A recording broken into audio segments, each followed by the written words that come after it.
नमस्कार, मी कृपा Sapkal. News uncut मध्ये आपलं स्वागत. पाहुयात देश विदेशातील टॉप 15 घडामोडी. अर्जेंटिनामधील युनेस्कोचा जागतिक वारसा असणाऱ्या उद्यानात भीषण आग लागण्याची घटना घडली आहे. लागलेल्या आगीत सुमारे 600 हेक्टर क्षेत्रातील सर्व काही जळून खाक झालंय.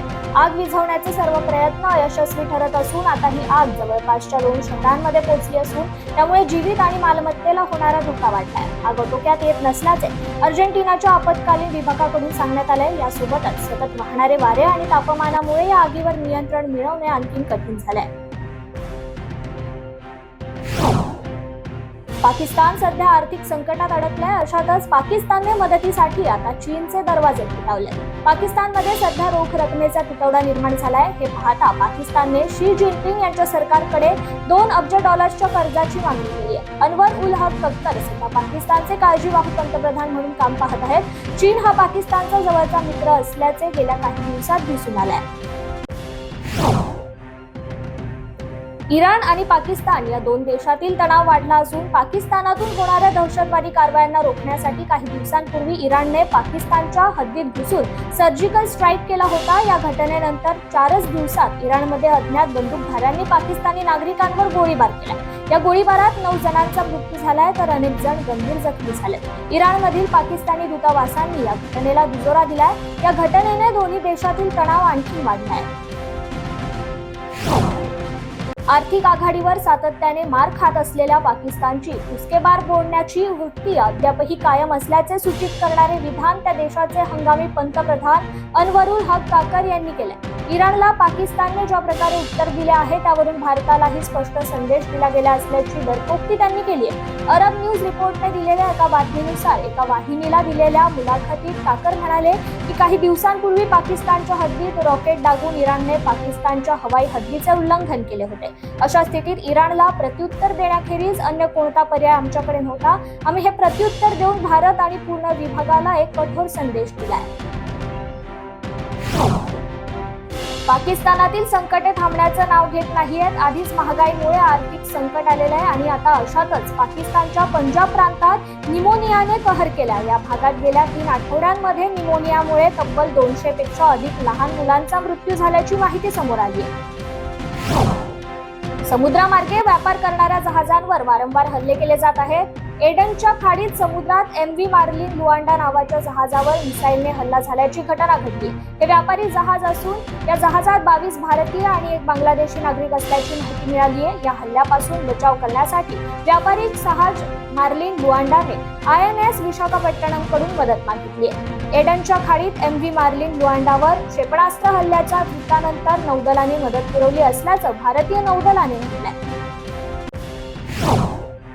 बिहारमध्ये झालेल्या सत्ता नाट्यानंतर अखेर भाजपने सत्ता मिळवली आहे. भाजपच्या साथीने नितीश कुमार यांनी पुन्हा मुख्यमंत्री पदाची शपथ घेतली आहे. आज सकाळी नितीश कुमार यांनी त्यांचा मुख्यमंत्री पदाचा राजीनामा राज्यपालांकडे दिला होता आणि RJD सोबतच्या सरकारमधून त्यांचा पाठिंबा काढून घेतला. दरम्यान भाजपच्या पाठिंब्यासोबत नितीश कुमार यांनी नवं सरकार बिहारमध्ये स्थापन केले. नितीश कुमार यांच्यासह भाजपचे 2 नेत्यांनी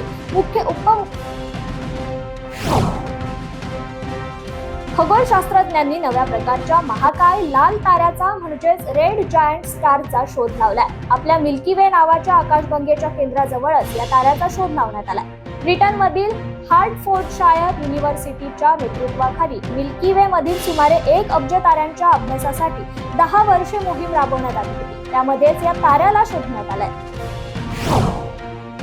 नासाच्या कामगिरीत भर पडली आहे. यातून मंगळावर पाणी असल्याचं उघड झालंय. अमेरिकेची अंतराळ संशोधन संस्था पर्सवर्नस रोवरच्या डेटाने याबाबतची पुष्टी केली आहे. मंगळाचा सर्वात धोकादायक पृष्ठभाग असलेल्या जाझिरो क्रेटरवर पर्सवर्नस रोवर उतरले. येथील खडकांचे नमुने घेण्यात आले तसेच जमिनीखालील पाण्याचा शोध घेण्याचे प्रयोगही करण्यात आले. त्यानुसार मंगळाच्या पृष्ठभागाच्या 65 फूट खाली मातीच्या कणांमध्ये आर्द्रता आढळून आल्याची माहिती शास्त्रज्ञांना मिळाली.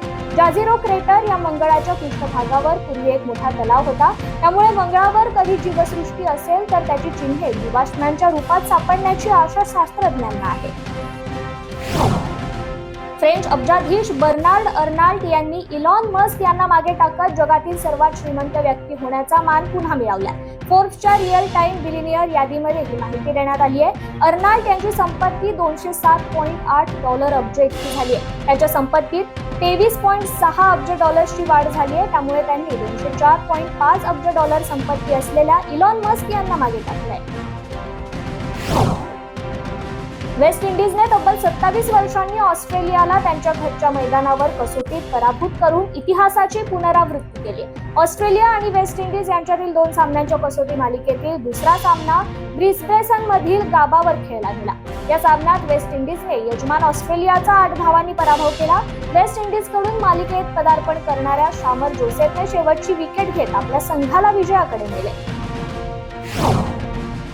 भारत दौऱ्यावर आलेल्या इंग्लंड संघाने हैदराबादमध्ये झालेल्या पहिल्याच कसोटी सामन्यात यजमानांना पराभवाचा धक्का दिलाय. आज कसोटी मालिकेतील पहिल्या सामन्याच्या चौथ्या दिवशी इंग्लंडने भारताविरुद्ध 28 धावांनी विजय मिळवला. त्यामुळे इंग्लंडने 5 सामन्यांच्या कसोटी मालिकेत 1-0 अशी आघाजडी घेतली आहे. या सामन्यात इंग्लंडने भारतासमोर 231 धावांचे लक्ष्य ठेवले होते.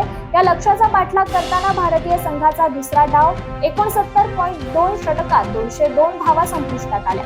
इंग्लंडच्या पदार्पणवीर टॉम हार्टलीने 7 विकेट्स घेतल्या. ट्रॅप शूटरमध्ये चॅम्पियन असलेल्या हवालदार प्रीती रजक या भारतीय लष्करातील पहिल्या महिला सुभेदार बनल्या. रजक यांनी डिसेंबर 2022 मध्ये लष्कराच्या कॉर्प्स ऑफ मिलिटरी पोलीस दलात रुजू झाल्या. रजक या लष्करातील पहिल्या महिला सुभेदार बनणे हा भारतीय लष्कर तसेच देशातील महिलांसाठी अभिमानास्पद क्षण आहे. त्यांनी केलेल्या उत्कृष्ट कामगिरीमुळे नारी शक्तीचे सामर्थ्य पदोपदी दिसते. शूटिंग स्पर्धांमध्ये रजक यांनी कौशल्य दाखवून पुरस्कार मिळवले होते. यावेळी त्या लष्करात हवालदार पदावर कार्यरत होत्या. चीनमध्ये झालेल्या 19व्या एशियन गेम्समध्ये रजक यांनी ट्रॅप वुमन टीम इव्हेंटमध्ये चंदेरी पदक मिळवले होते.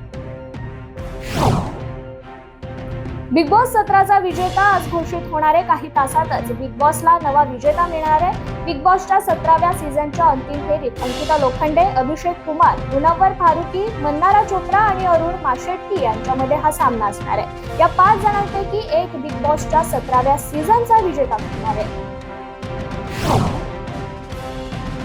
27 जानेवारी रोजी गुजरातमधील गांधीनगर येथे फिल्मफेअर पुरस्कार 2024चे आयोजन करण्यात आले होते. यावेळी तांत्रिक श्रेणीतील पुरस्कार प्रदान करण्यात आले. शाहरुख खानच्या जवान या चित्रपटाला सर्वोत्कृष्ट ॲक्शन चित्रपटाचा पुरस्कार मिळाला. त्याचवेळी विकी कौशलच्या सॅम बहादूर या चित्रपटाला 3 श्रेणींमध्ये पुरस्कार मिळाले. तर अपार शक्ती खुराना आणि करिश्मा तन्ना यांनी या पुरस्कार सोहळ्याचे सूत्रसंचालन केले. टॉप 15 मध्ये आज इथेच थांबूयात. पाहत रहा न्यूज अँकर. धन्यवाद.